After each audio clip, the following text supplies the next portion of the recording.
Early season game, no secrets, didn't start the game well. I'm supposed to have on a Mason baseball shirt right now, I forgot to switch it. Didn't start off well at all. Came out in the lull. We'll figure out why, but really proud of the guys for responding. Give American a ton of credit. They played a really tough game at Marist a few days ago, and they played really well. And obviously a lot of their guys did a great job working on their games and improving in the offseason. They're playing individually a lot better, percentage-wise, efficiency-wise than they did last season. That's kudos to those guys. Kudos to that staff for putting in the hours with those guys. Formidable team. I'm really excited to watch them the rest of the season. But proud of our guys for responding to the start of that second half. Kudos to our guys. Questions for the student athletes? This can go to either Victor or Coop. Second straight game where the student section really showed out. Another one where on a 4 p.m. on a Sunday they've gotten up there in the second section. How much does that mean to you guys, see the students turning up like that and showing the love for you guys already at this early part of the season? It means a lot, just a lot of support. It gives us energy too. I know we came out fighting the first half, but the second half when we was making shots and we was locked up defensively, they gave us a lot of energy and it was good. For either of you guys, just the difference from half to half and taking care of the ball and also defending, which of those do you think was more significant there moving in, or were they equally significant in helping to turn the game around? Definitely equally significant. We came out with a game plan. American played well. Our coach did a great job of switching it up and talking to us, and my teammates did a great job of listening and following their plan, and having faith in our coaches. And we came out, took care of the ball, and tried to guard a little better, and we got the job done. Both of you guys had stretches where you're pretty hot from the floor. Just speak how important it is that when you do kind of catch fire like that, how your teammates find you to kind of keep you in that rhythm and keep you in that zone. I know both of us, we feed off of each other, and we feed off of our teammates in the bench, so that helps a lot. Our point guard, Ron, and Josh being in the post and being double, he kicking it out, knowing we can shoot the ball, and just looking for us, and we made shots. Yeah, to Coop specifically here, kind of had the 3-ball finally fall for you for the first time this season. Were there any adjustments that you made coming into today that allowed you to start hitting shots, or was it just finally fell today? Just kept shooting. Any other questions for student athletes? Thanks, guys. Thank you.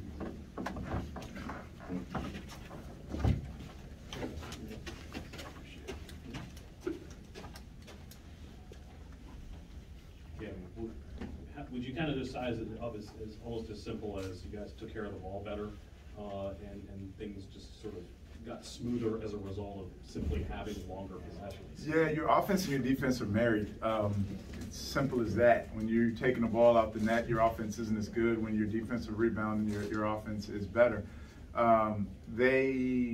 Again, like I said earlier, we didn't do a good enough job contesting some of their threes early. I think I attribute it, to the guys. They couldn't play more different than Longwood. Mm-hmm. The way we were guarding some of Longwood's drivers kind of bled over into the start of this game. And they made shots. Some shots we were living with that they made.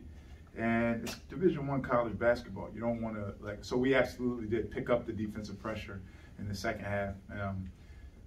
And it was a lot better. 3 for 11 from 3 as opposed to 8 for 20 in the first half. Oh yeah, talking about Joshua Duro this year, not as big of a points game as he had on Friday with Longwood, but he had 6 assists today. Are you looking for him to be maybe a bit more of a facilitator of some of the guys you've brought in this year and a bit more of a shooting presence outside on the wings this year, instead of maybe being always the first guy to go to for points? Waiting for him to be more of a shooting presence? No, or him to be a setup more guy? of a facilitator guy. It's always been the same. You asked a question about, someone asked about, shooters looking for each other. We got a turnover because of that. In the first half, VJ made 2 threes, and Coop came down, and the lane looked like the Red Sea when Moses put his staff in it. And for him to drive, and Coop was passing the ball when there was no one in front of him. it's going to happen organically on this team. I believe in our talent. I believe in our group. I believe in our shooting. I believe in our offensive. Our go-to guy is the open man. And those hot streaks happen organically. And they really happen when you individually, when you collectively focus on defense. When you completely immerse yourself in the defensive end of the ball, the offense takes care of itself. If you have unselfish guys that are playing the right way and searching for the right quality of shots. So in the second half, obviously, things were better, and you talked about the effort was better, but was there something that you changed at halftime defensively with their screen action? We absolutely did. Not how they guarded screens. We were closer to, guy we may have thought was a driver going into the game. There's always a limit. There's always a limit. It's a Tom Thibodeau thing, right? If you believe a guy's not a great shooter, even sometimes on good shoot, you're going to guard the way you want to guard and see if he can make it over a contested hand. And some of those weren't over contested hands in the first half, to our chagrin. But when a guy does make a couple, you have to adjust. And we did. We did as a staff, absolutely. And the guys, most importantly, did. They guarded those guys a little closer. And as a staff, since they had only played one game coming in today, how difficult or what are the challenges of putting together a scout report? That's always a challenge, right? That's always a challenge early in the season. What a guy may have shot 29% from three last season, right? And he took 1 3 in their first game and he made it. What's he on your scouting report? A guy may have, I'll be exact, right? Matt Rogers was 1 for 15 from 3 last season. He was 1 for 15 from 3 last season. He was 1 for 1 against Marist. So you got to play the games and figure it out and make adjustments, which the guys did. Bill Rowland knew they could shoot from outside. He said it before the game. So Bill Rowland, you want to be our volunteer assistant?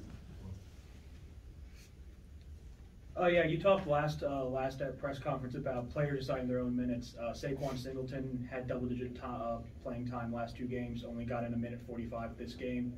Was that because of the 2 turnovers he had in that time? Or was that just a decision based on what was going on during the game? We do have a deep team, so what it does is it really heightens your level of production when you're in.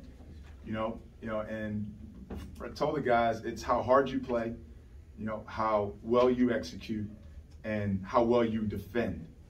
Those 3 areas, if you do those things solidly, your minutes will go up. And it's a good problem to have as a coach.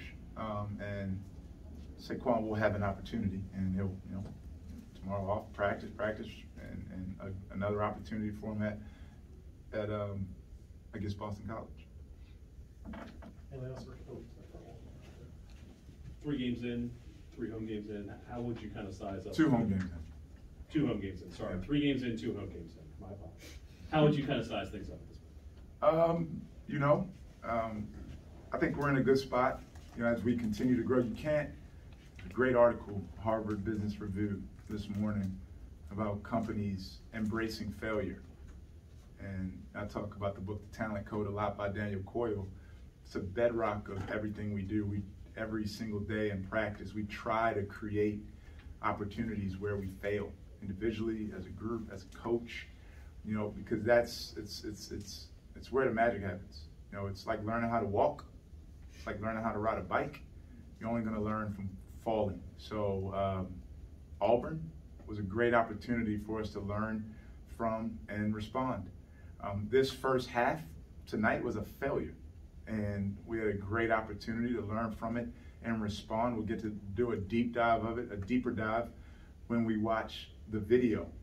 So it's embracing that. It's if you're on a slippery hill, if you're on a slippery hill, how are you going to get to the top? You're going to slip, you're going to miss that, you're going to make mistakes, but you keep going.